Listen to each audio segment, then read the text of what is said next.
Ruby онлайн програм шинээр бүртгүүлэх. Хэрэглэгч та веб хөтжөөсөө Ruby цэг, IBI цэг, MN хэмээн нэвтрэн орж нүүр хуудсан дээр байрлах бүртгүүлэх холбоосон дээр дарж бүртгэх хуудас руу шилжин орно. Шинэ хэрэглэгчийн бүртгэл хэсэгт өөрийн мэдээллийг бүрэн оруулж өгнө.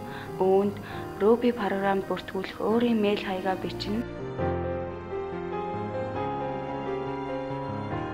Ruby програмд нэвтрэн орох нууц кодоо бичнэ. Нууц кодоо баталгаажуулах үүднээс дахин бичиж өгнө. Эцгийн нэр, өөрийн нэр, холбогдох утасны дугаараа оруулж өгнө. Бүртгэлд орж буй утасны дугаар нь шаардлагатай тохиолдолд манай байгууллагын тантай холбогдох гүүр болж өгөх юм. Ингээд дээрх мэдээлэлээ оруулсны дараа дараах сонголтуудын аль нэгийг чеклэж өгнө. Нэгдүгээрт та Ruby онлайн програмын талаарх мэдээллийг хаанаас олж авснаа чекээр тэмдэглэгээ хийж өгнө.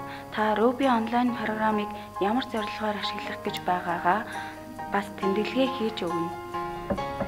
Бүх мэдээллээ оруулж дуусаад цааш үргэлжлүүлэх товчийг дарснаар таны оруулсан имэйл хаяг руу бүртгэлийг баталгаажуулах имэйлийг илгээгдэнэ. Цааш үргэлжлүүлэх товчийг дарах үед таны имэйл хаяг болон бусад тайлбарууд гарч ирэх бөгөөд өөрийн имэйл хаяг дээрээ дарж нэвтрэн орно. Мэйл хаягаар явуулсан баталгаажуулах холбоос дээр дарахад Ruby онлайн програм руу нэвтрэн орох цонх руу шилжин орно. Ингээд програм руу орох нууц кодоо бичиж нэвтрэх товч дээр даран програм руу холбогдсон орно. Ингэснээр танд байгууллагын түүх үүсгэх хэсэг гарч ирнэ. Байгууллагын нэр, регистрийн дугаар, үйл ажиллагааны чиглэлээ сонгож өгнө. Үйл ажиллагааны чиглэлээ програм дээр өгөгдсөн нэрсүүдийг сонгож өгнө. Нийгмийн даатгалын шимтгэл байгууллагаас тооцогдох нийт хувийг тохируулж өгнө. Ингээд бусад мэдээлэл бүртгэж өгнө. Хэрвээ бусад мэдээллээ бүртгүүлэхгүй шууд үргэлжлүүлэх товчийг дарвал дутуу бүртгэгдсэн байгаа мөрний мэдээллүүд нь анхааруулгын цонх дээр гарч ирнэ. Иймд анхааруулгын цонхонд гарсан бусад мэдээллүүдээ бүрэн гүйцэд үнэн зөв оруулж өгнө. Ингээд дахин үргэлжлүүлэх товчийг дарахад дутуу буюу засах өөрчлөх шаардлагатай мөрний мэдээлэл анхааруулгын цонхонд гарч ирнэ.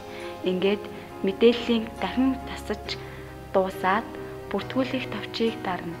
Энэ үед таны компьютер дээр Ruby програмын шинжилтийг идэвхжүүлэх нэмэлт цонх орж ирнэ.